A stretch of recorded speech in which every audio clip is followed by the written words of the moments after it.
10시에 초청교회 가서 예배 드려주고 공동이 개의 선언 해놓고 또 왔습니다. 끝나고 나면 또 오후 예배 끝나면 가서 강의도 해야 되고 또 가서 또 예배도 또 드려야 되고 할 일이 꽤나 많습니다. 마치 대단히 바쁜 날이에요. 하나님께서 이렇게 나를 바쁘게 몰아세울까 이렇게 생각하면서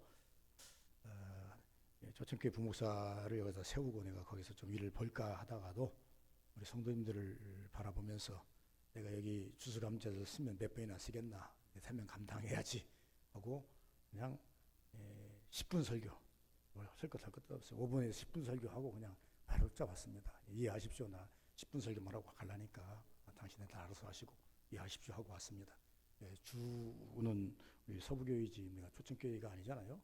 아무리 교회가 크다 할지라도 초청교회는 그냥 내가 일하는 일터일 뿐이고 여기는 내 사명으로 일해야 할 부분 아니겠습니까? 오늘 추수감사주일입니다. 그런데 초청교회에서 이제 배설해 놓은 것을 보니까 강단도 높기도 한데 많이 배설을 해놨더라고요. 보니까 대충 한번 눈으로 세봤어요. 몇 가지나 올렸을까 봤더니 20가지에서 한 30가지를 올렸더라고. 보니까 쭉 보니까 열매들을. 우리 서부교는 단촐합니다. 그러지만 풍성합니다. 여러분, 열매를 우리가 이 하나님께 주신 열매를 곡물을 다 갖다 놓는다고 한다면 부족해요. 찬송해 볼 때 뭐라고 했어요? 하늘을 두루마리 삼고 바다를 먹물 삼아도 다기로 갈 수 없다 그랬어요. 하나님이 주신 것을 어디 다 갖다 배설해 놓겠습니까? 우리는 뭘 합니까? 상징적으로 하나님이 주신 것 중에 상징적으로 놓고 이것이 하나님이 주신 것입니다. 이 하나님 주시지 않은 것이 어떻게 먹겠어요? 할 수가 없는 것이지요. 저도 이제 텃밭 농부가 돼서 텃밭을 한번 일구다 보니까 무는요 이렇게 잘 컸잖아요. 옥상에서 키운 무입니다. 야, 옥상에서 저렇게 크게 키울 수 있나? 키우다 보니까 커지더라고요. 그래서 이것도 내가 키우는 게 아니라 하나님의 은혜 주셔야 키지 달려 되질 않아요. 그런 부분들이 있더란 말입니다. 우리 장로님 집사님은 또 농사지어서 쌀을 도정을 해가지고 갖다 놓은 분도 계시고 이게 농사 짓다 보면은 하루아침에 되는 게 아니잖아요. 보통 벼는 100일이어야 됩니다. 100일 심은 지 100일이 돼야 추수를 합니다. 무는 배추는 80일이 돼야 추수를 하더라고요. 모우는 적어도 60일, 70일이 돼야 추수를 하고 그러나 이 배나든가 이거는요 6개월이 돼야 추수를 합니다. 사과 배는 6개월이 돼야 추수를 해요. 열매를 따요. 엄청난 시간을 투자하지 않으면요 금방 따는 열매는 하나도 없어요. 그러니까 열매 하나를 딸 때에도 이렇게 많은 정성과 시간이 많이 필요할진데 그러면 하나님의 은혜를 갖다가 그냥 쉽게 오늘 기도하고 오늘 바로 열매를 따려고 하는 그거는 정말로 내가 볼 때 나쁜 심보입니다. 심고 기다려야 돼요. 기도하고 기다려야 돼요. 오늘 추수감사주일입니다. 절기의 축복이라고 말합니다. 우리가 먼저 생각할 것은요, 이 절기는 우리가 드리는 이 추수감사주일은 물론 성경에도 언급을 했습니다. 성경에는 무엇을 언급했습니까? 3대 절기를 언급했어요. 3개 절기 중에서도 초막절, 이 초막절이 오늘날로 말하면 우리로 말하면 추수감사주일이라고 생각합니다.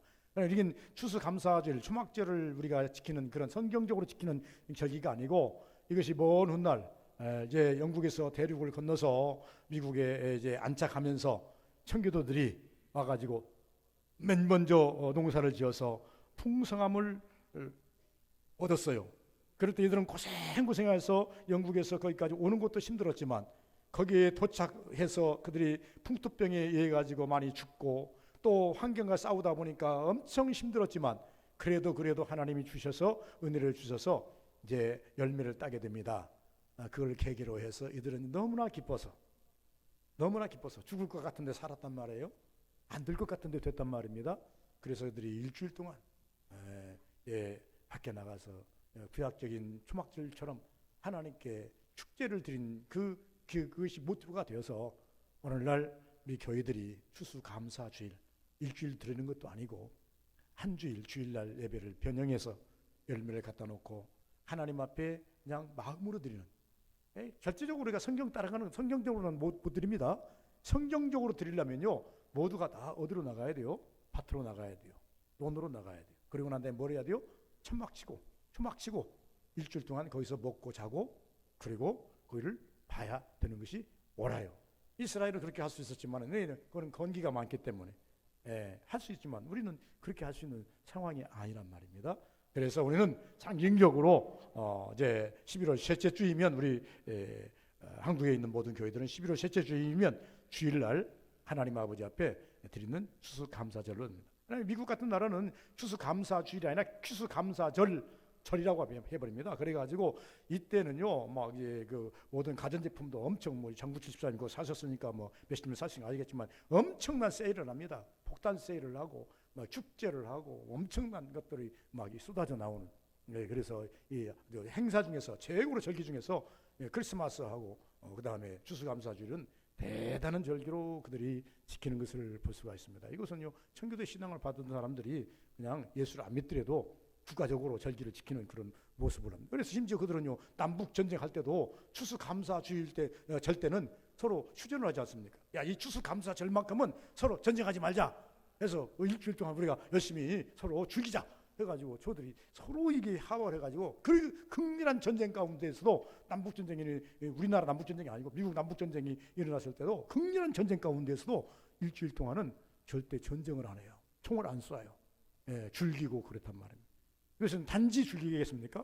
하나님의 은혜를 공유하면서 전쟁을 할지라도 저도 하나님 은혜로 살지 않습니까? 북쪽에 있는 사람도 하나님 은혜로 사는 것이고 남쪽에 있는 사람도 하나님 은혜로 사는 것이고 다 미국 안에 있는 사람들이 하나님의 은혜를 찾는다 그 말입니다.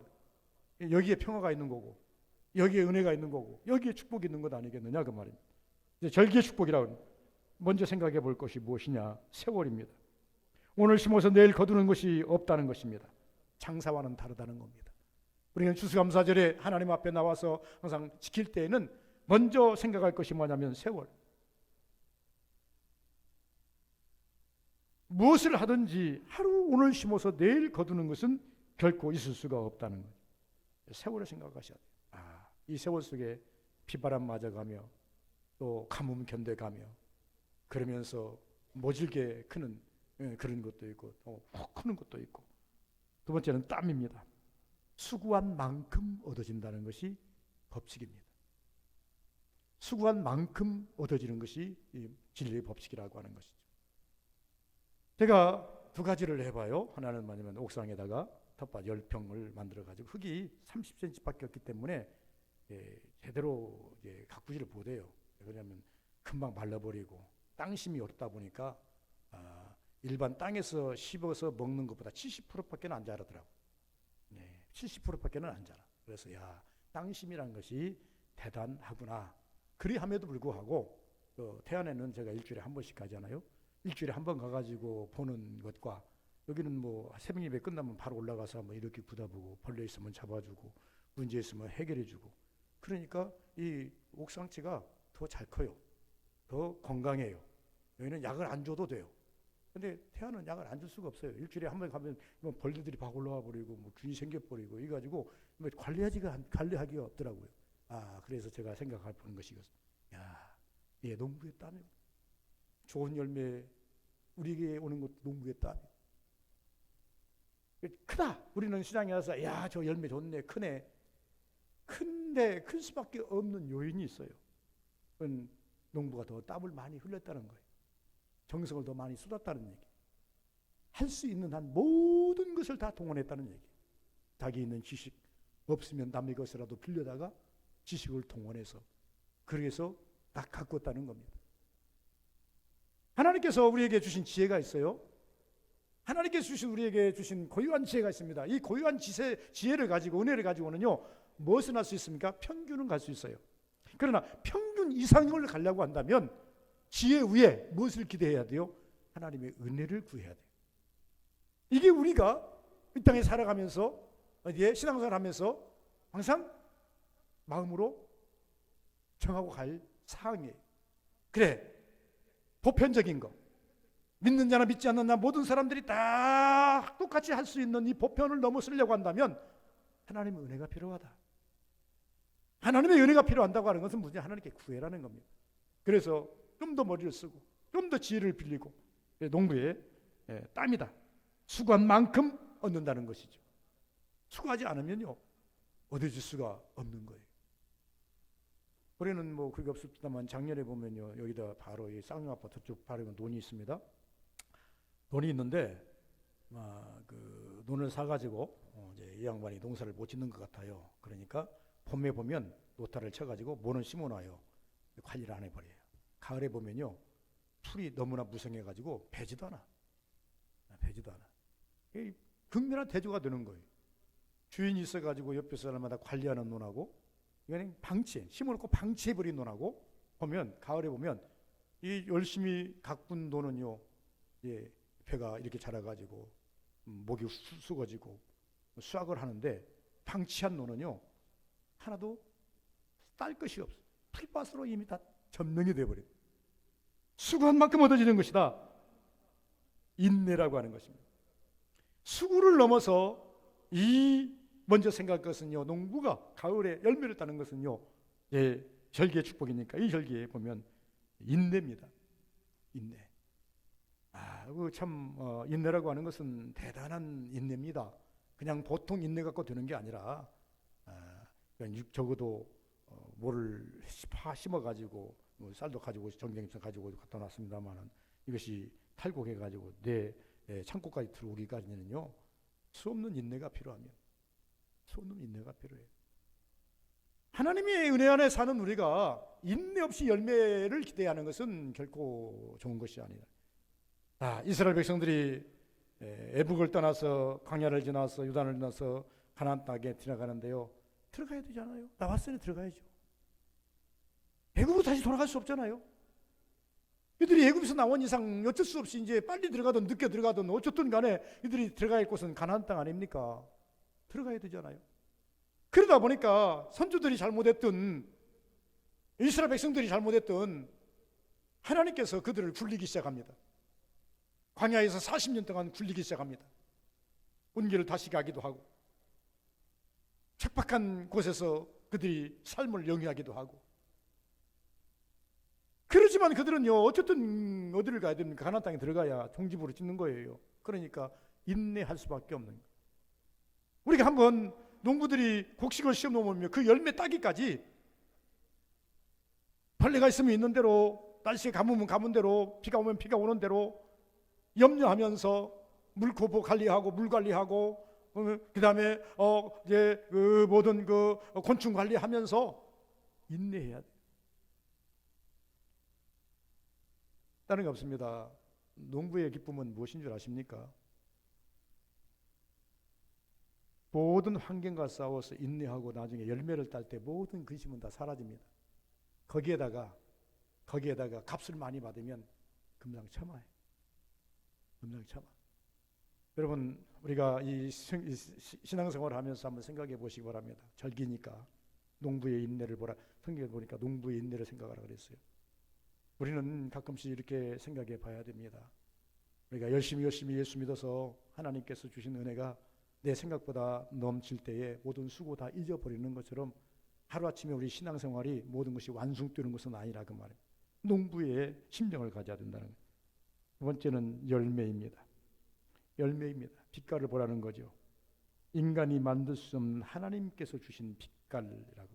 그러면 사과가 지금 가져왔는데, 어떤 분들이 사과를 배배한 분이 나와가지고 사과 좋은 것에 대해서 이야기를 하더라고요. 이게 이야기를 하는데, 어떤 것이 좋으냐? 사과도 암수가 있다고 하면서 암수를 구별해 주더라고요. 예, 그래서 암사과는 이 뒤에 뒷꼭지가 좁아가지고 인 것이고, 숨사과는 크게 북뚝북뚝 올라온 것이고, 매콤한 것은 암사과고 울뚝불뚝한 것은 숲사과라는 거예요. 맛이 어떤 것이 좋은지는까지는 이야기는 않습니다만 숲사과라는 거예요. 그리고 난 다음에 어떤 사과가 좋느냐? 그러니까 이렇게 봤을 때 그냥 자연적으로 점점점에서 이렇게 툭툭 그려진 것이 사과였다는 거예요. 그러면 이렇게 된 사과는 어떤 사과냐? 그랬더니 무엇인가 첨가해서 만든 사과이기 때문에 그렇게 된다는 거예요. 가만히 보니까, 그래서 이제 저도 사과를 사러 가면, 이제 마트에 가면 막 싸놨잖아요.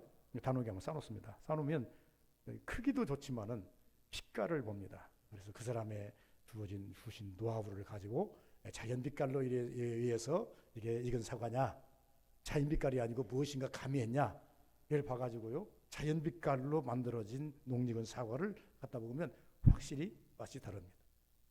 유전이 다르더란 말이에요. 그래서 그때부터 생각해요. 그러나 하나님께서 인간들이요 빨리 익히려고, 빨리 숙성시키려고 애를 써가지고 뭐 이제 영양제를 주고 뭘 주고 해가지고 만들어 놓습니다만은, 그러나 뭐니 해도 제가 볼 때 제일 좋은 빛깔을 창출하는 것은 햇빛 먹고 하나님이 주신 빛깔을 가지고 만들어낸 과일이 더 선명하고 농도 짙고 좋더라 그 말이에요.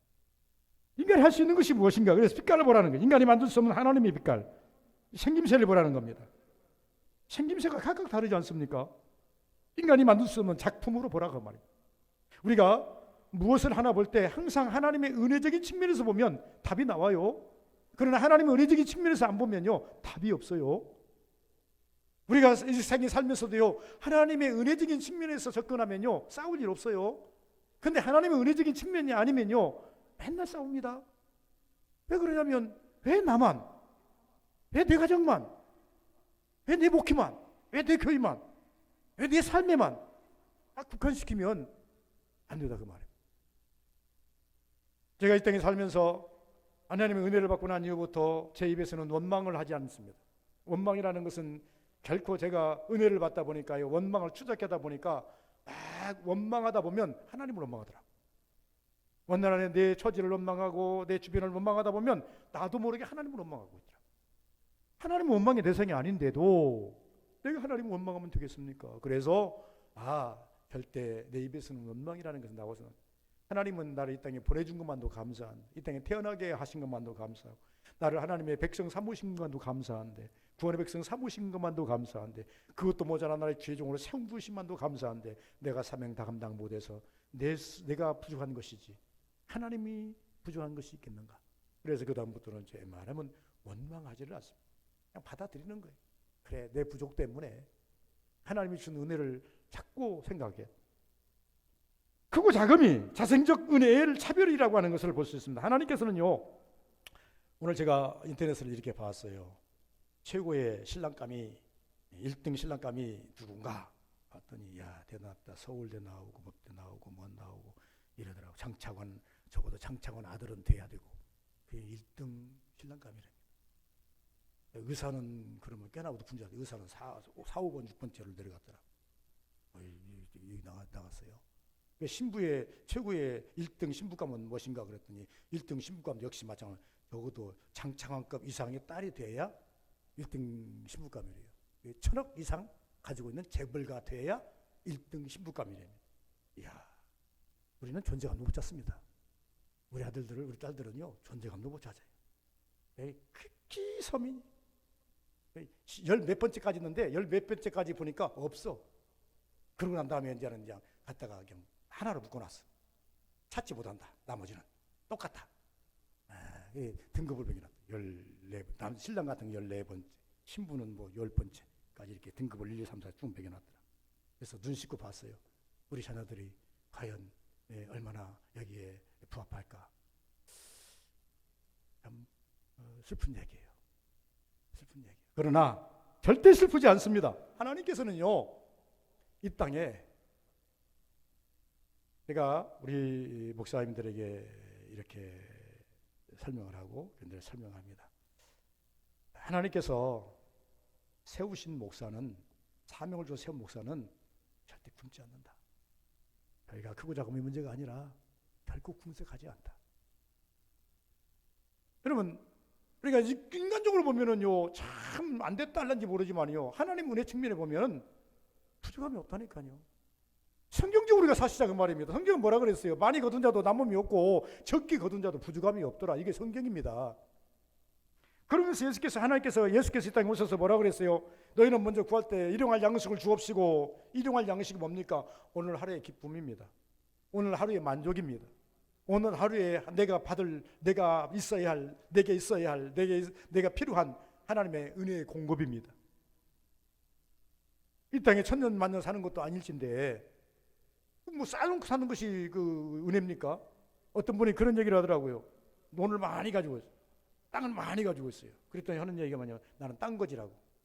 딴 거지래요. 아니 그 돈 팔면은 뭐 돈이 어마어마한데 나는 딴 거지라는 거예요. 안 팔면 하나 다고 상관이 없으니까 그 삶은 공식하게 살고 있는 거예요. 그래서 내 생각에 그랬어요. 왜 저러나? 그냥 하나씩 팔아가지고 또 팡팡 다 쓰다가 살면 되지. 근데 또 못 팔아. 그러면서 궁색하다는 거예요. 딴 거지라는 거예요. 그렇게 할 필요가 있겠느냐는 것이죠. 열매입니다. 크고 작고. 하나님께서는요, 똑같이 만들지 않았어, 사람. 형제간도 똑같이 만들지 않았어. 손가락도 달라. 그러므로요, 비교하지 마세요. 깨끼하고 엄지하고 비교하면 값이 나오기는 나와.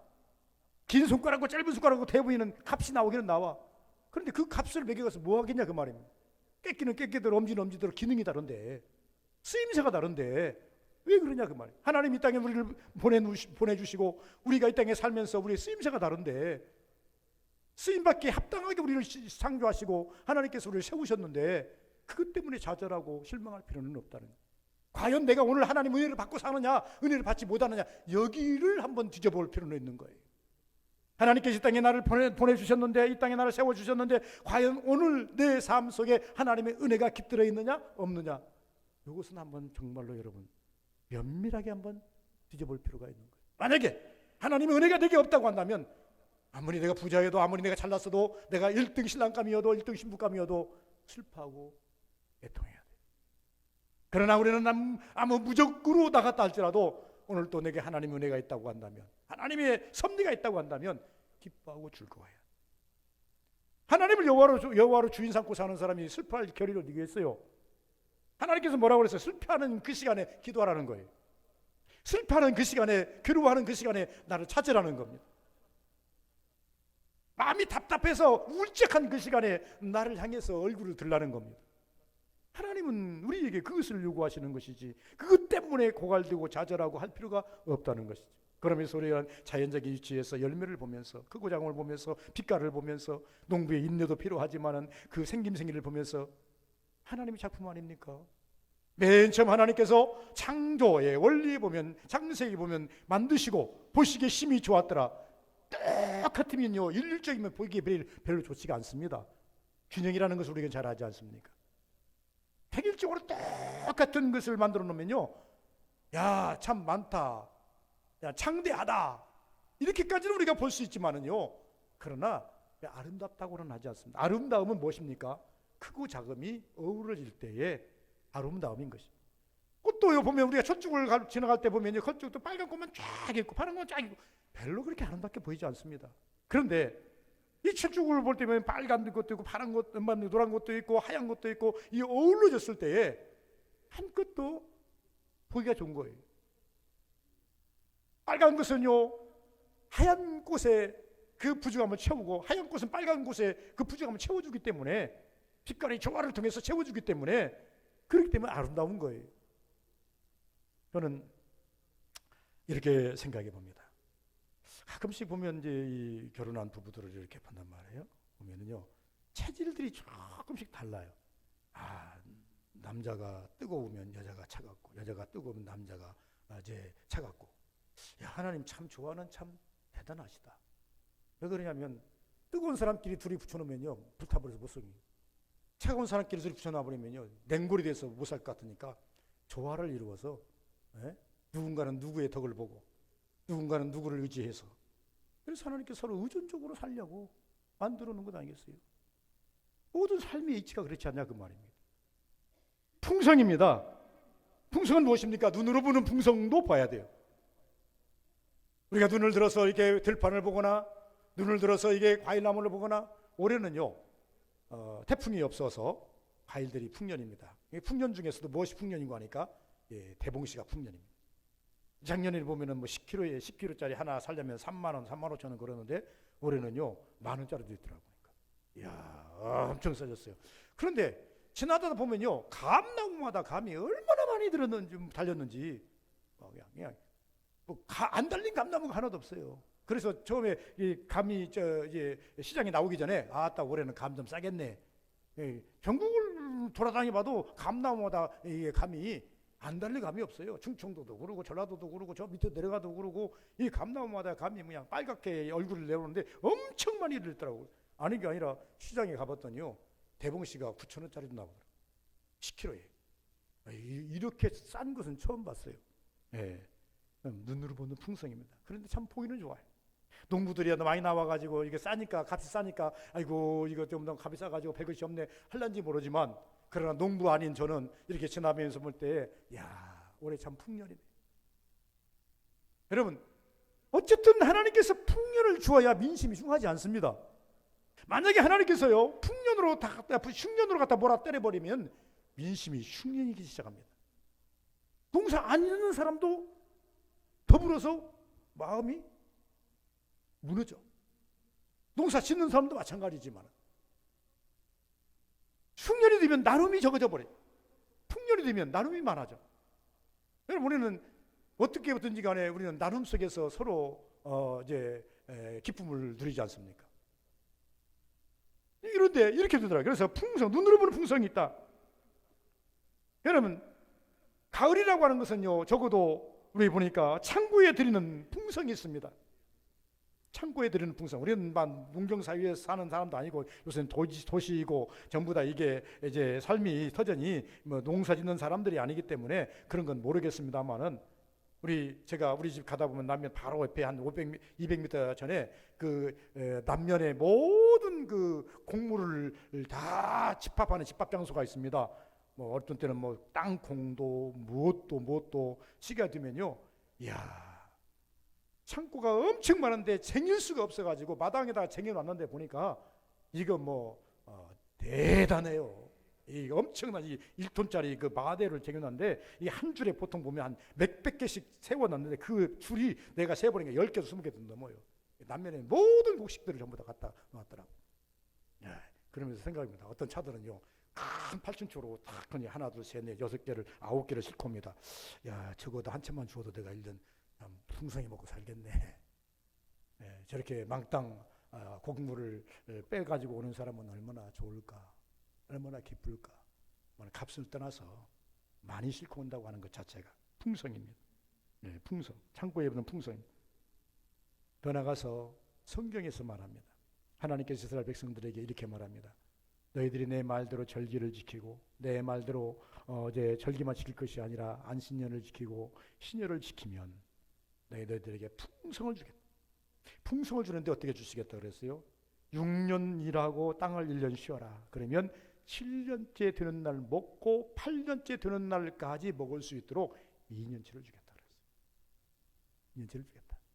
인간들은 두려워서 그렇게 못 빼요. 얼마나 믿음이 없는지 몰라요. 나부터 믿음이 없어요. 하나님의 말씀을 읽는데 그대로 못 살아요. 그러고 난 다음에 우리는 뭐라고 합니까? 에이, 하나님께서 안 주셨다 그럽니다. 안 주신 것이 아니라 이 말씀을 지킬 때 받는 거예요. 이 말씀을 지킬 때 하나님께서 그 말씀대로 역사하시는 거예요. 내가 말씀도 지키지도 않으면서 하나님이 역사하지 않았다? 이것은 잘못된 거예요. 우리 서부교인들은요 적어도 신앙생활 하실 때에 내가 말씀을 지키고 난 다음에 하나님이 주시는가 안 주신가를 체크하시고, 만약에 하나님이 주시지 않았다면 한 거 하세요. 하나님, 말라기에 보니까 한 거라 그랬잖아요. 시험해 보라 그랬잖아요. 하나님, 내가 했는데 왜 안 주십니까? 라고 하면 여러분, 무엇인가 빠졌든지 무엇인가 잘못됐든지 그것을 콕 집어서 말씀해 주실 거예요. 구약에 보니까 창세기에 보니까 그러지 않습니까? 무엇이 잘못됐는가? 야, 출애굽기 보니까 그러지 않아요. 또 더 나가서 여호수아 보니까 그러지 않습니까? 여호수아가 분명히 가나안 땅 주겠다. 여리고성 점령하고 아이성을 칠 때에 아이성을 쉽게 칠 줄 알았는데 아이성에 가서 망해버렸잖아요. 그러니까 여호수아가 전쟁 나가기 전에 하나님 앞에 엎드려서 한가하지 않습니다. 하나님, 어찌하여 우리에게 이런 일이 있습니까? 하나님, 말씀대로 나는 열심히 했는데요. 아니다. 말씀을 하는 여우가 있다. 말씀을 먹으면 안 됩니다. 말씀을 먹어버린 그 불량한 놈이 있다. 그게 누굽니까? 네가 찾지 마. 내가 찾아야 맞아. 내가 찾을 거야. 그래서 그 다음에 그럼 어떻게 해야 됩니까? 너는 모든 족속으로 다 광장에 모이게 해라. 그리고 모였더니 그 다음에 너는 12지파로 줄을 세워라. 12지파로 세웠더니 또 이 지파 하나를 뽑아내고 그 다음에 이제 족속별로 쪼개내고 족병별로 뽑아내고 가족별로 뽑아내고 그리고 마지막에 아간을 지목하여 세워놓으니까 아간이 그때서야 실토를 하지 않습니까? 우리가 말씀대로 살고 난 다음에 무엇이 안 됐을 때는 하나님께 묻는 거예요. 그래 말씀대로 살지도 아니하고 하나님 어찌하여 나에게는 이런 일이 없습니까? 왜 안 이루어집니까? 이렇게 해서는 안 된다는 겁니다. 그래서 풍성입니다. 세 번째 감사입니다. 감사, 가을에는 감사 외에는 다른 표현은 안 됩니다. 여러분, 가을에는요 감사만 하십시오. 내가 농사 안 졌다고 감사할 것도 아니에요. 못할 것도 아니에요. 하나님 풍성을 주신 하나님, 풍년을 주신 하나님, 풍년을 주셔야 1년 동안 여러분 먹고 사는 문제 걱정 없습니다. 우리가 러시아가 우크라이나를 공격해가지고 우크라이나가 곡물 창고 전 세계 3분의 2 먹거리를 밀을 제공한다 그러지 않습니까? 그 나라의 유튜브를 보니까요 대단합니다. 밀을 갖다가 추수하는데요 우리나라는 조그마한 트랙터를 2안기로 갖다가 이만큼 아니 이 정도만 이제 갈고 가지 않습니까? 적어도요 트럭이 따라가면서 트럭이 따라가면서 이 엄청난 한 번 밀고 가면요 50m를 갖다 밀고 가더라. 50m를 이렇게 밀고 쫙 하면요 거기에서 그냥 옮겨 담는 거 그냥 트럭이 그냥 똑같은 속도로 맞춰가면요 트럭에다가 담아지더라고. 아마 야 우리나라는 언감생심 생각지도 못할 그런 농토를 가지고 있고 있더라고. 그런데 전쟁으로 말미암아서 곡물이 수출이 안 되니까 전 세계가 신음을 합니다. 흉년보다 더 흉년이 와버려. 그래서 밀가루 값이 엄청나요. 여러분들 먹거리들 다 올랐지 않습니까?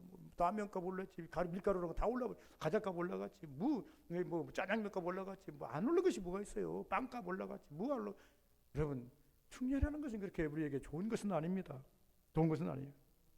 어쨌든 하나님께서 풍년을 주시면 풍년 준 것 가지고 우리는 농업인이 아니라 할지라도 하나님께 감사해야 됩니다. 하나님 감사합니다. 풍년 주심을 감사합니다. 왜? 풍년 주심은 1년 동안에 먹거리 때문에 고민할 필요는 없다는 얘기. 그래서 풍년을 주신 하나님께 감사해. 가을에는 감사 위에 다른 표현 해서는 안 된다는 거예요. 여러분 보는 것으로 감사해야 됩니다. 보는 것으로.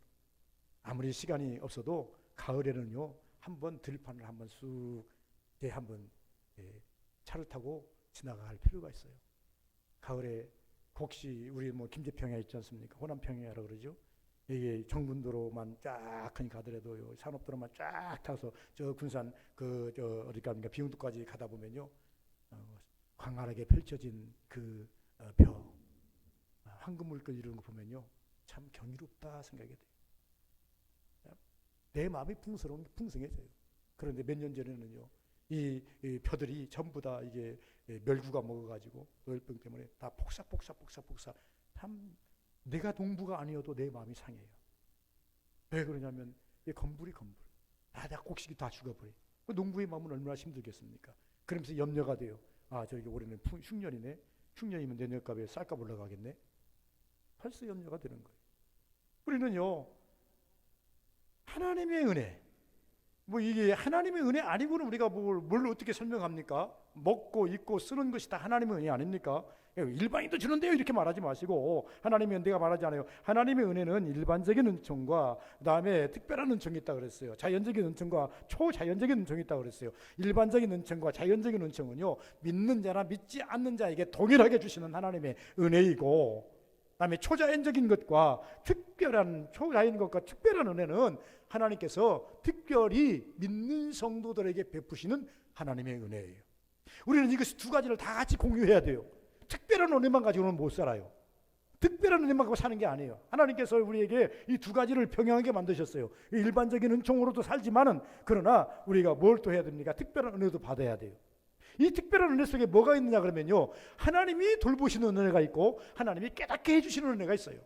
그래서 하나님의 돌보심이 무엇인가를 우리가 체험해야 돼요. 나를 위해서 하나님의 돌보심이 무엇인가, 나를 위해서 하나님의 이벤트 행사한 것이 무엇인가, 이것을 보셔야 되고 그 다음에 또 하나는 우리가 깨닫는 은혜예요. 가만히 누워있는데 깨달음이 와요. 길을 가는데 깨달음이 와요. 차를 타고 이 곡창지대를 달리는데 깨달음이 와요. 저 산골에 들어가니 감이 주렁주렁 열린 것을 보고 깨달음이 와요. 사과가 막 주렁주렁 열린 것을 보고 깨달음이 와요. 여러분 우리는요 은혜를 제가 생각해 보니까 은혜는 다른 게 아닙니다. 깨닫는 데 있어요.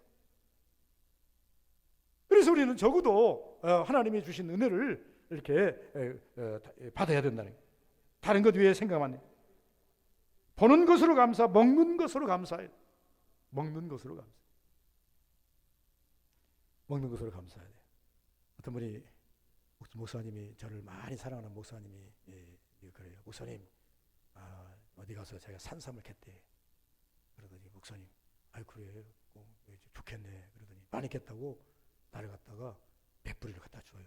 예를 들어서 뭐 산삼 2구짜리 3구짜리 뭐 4구짜리 그러는데 4구짜리는 없어 못 캐고 3구짜리 캤다고 2개 갖다 주고 2구짜리를 한 10개를 갖다 주고 목사님하고 아들도 주지 말고 목사님은 삶을 꼭 드십시오. 그래서 그 말대로 꼭 씹어서 먹었습니다. 꼭 씹어서 먹었어요. 아이고 은혜에 감사하네. 꼭 씹어서 먹었어요. 더 많이 주면 좀 나눠주려고 그랬더니 나눠주지 말래요. 절대 나눠주면 안 된다고 목사님하고 사모님만 드시라고 당부를 해서 아주 먹었어요. 보는 것으로 감사, 먹는 것으로 감사. 캤다고 뭘 올렸는데 보니까 보는 것으로도 야 좋겠다 그랬는데 그걸 직접 갖다 주워서 먹으니까 더 좋더라고요. 우리가 하나님의 은혜를요 눈으로 보며 그것을 먹는다는 것은 내가 채울할 때에 더 감사가 드러나는 그 은혜가 내게도 임했구나. 그 은혜가 내게도 임했구나. 저 사람만 은혜 임하는 줄 알았더니 저 가정에만 임하는 줄 알았더니 나에게도 그 은혜가 임했구나. 이 은혜를 여러분 자꾸 찾으셔야 돼요. 그래서 하나님께 감사할 줄 아셔야 돼요. 이러지면 안 된다는 겁니다. 감사는 최고의 것이어야 됩니다. 감사할 때 여러분 말로 감사하는데 뭐 인색할 것이 뭐 있어요? 주여 감사합니다. 하나님 감사합니다. 여러분 하나님께 막 복수적으로 감사해도 하나님 기뻐하셔요. 죄될 것도 없어요. 그런데 왜 감사에 인색합니까? 우리 성도들이 아멘에 왜 인색합니까? 왜 주에 인색합니까? 할렐루야에 인색합니까? 인색할 것은 또 인색할 것에 인색해야지. 돈 들어가는 것도 아닌데 왜 여기서부터 인색하냐고 말입니다. 아멘에 인색하고 할렐루야에 인색하고 주에 인색하고 감사에 인색하면 물질도 인색해져요. 하나님의 드리는 것도 인색해져요. 다른 사람에게 주는 것도 인색해져요. 그럴 필요 없어요. 마음은 열으셔야 돼요. 감사해야 돼요. 하나님 주신 은혜로 삽니다. 입으로 막 읊조려야 돼요. 하나님 축복으로 삽니다. 저 사람에게만 임하는 줄 알았더니 저 교회에만 임하는 줄 알았더니 누구에게만 임하는 줄 알았더니 내게도 그 은혜가 임했나이다. 그의 사랑이 임했나이다. 하나님 감사합니다. 그래서 감사는 최고의 것이어야 돼요. 하나님을 높일 수 있는 것 높이 드려야 돼요. 영광을 돌릴 수 있는 만큼 돌려드려야 돼요. 이 추수 감사주일에 하나님께 무엇을 올려드렸습니까? 마음으로 무엇을 고백해서 올려드렸습니까? 마지막 결론입니다. 언제나 그랬던 것처럼 또 다른 열매를 위해서 준비해야 됩니다. 제가 시골에 살면서 우리 어렸을 때입니다. 어머니가 농사를 짓고 다 이제 곡식을 거둬요. 콩을 거두든지 팥을 거두든지 들깨를 거두든지 깡깨를 거두든지 거둘 것이 많잖아요. 고추를 거두든지 그러면요 항상 곡간에 들이기 전에 팔아먹기 전에 한 바구리 한 박적 근데 항상 어디서 떠드냐면 제일 좋은 것을 쭉 퍼가지고 놓아요. 엄마 왜 그러려고? 뭐 하려고? 내년에 씨앗을 하려고. 농부는요 올해 거둬진 것으로서 끝나는 것이 아니라 내년을 기대하면서 제일 좋은 것으로 남겨요. 신앙도 마찬가지라고 봐요. 하나님의 주신 열매, 하나님의 주신 은혜를 하나님께 많이 감사하면서 또 다른 내년을 위해서 제일 좋은 씨앗을 내 마음속에 간직하고 있어요. 올해도 주셨으니 내년에도 하나님 주실 것이다. 올해는 내가 비록 많은 것을 건지지는 못했지만은 1년 동안 열심히 준비하며 기도하면 내년은 더 많은 것으로 좋은 것으로 주실 것이다.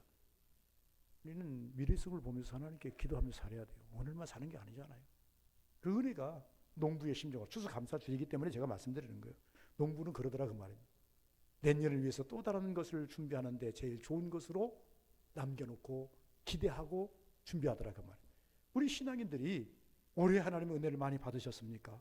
그러면 그 씨앗을 가슴속에 남겨놓으시기 바랍니다. 하나님 내가 기도했는데 이런 은혜를 주셔서 생각보다 많은 은혜를 주셨는데 이 은혜 내년에는 더 풍성하기를 위해서 가슴속에 그를 간직하고 있어야 돼요. 하나님께 기도하셔야 돼요.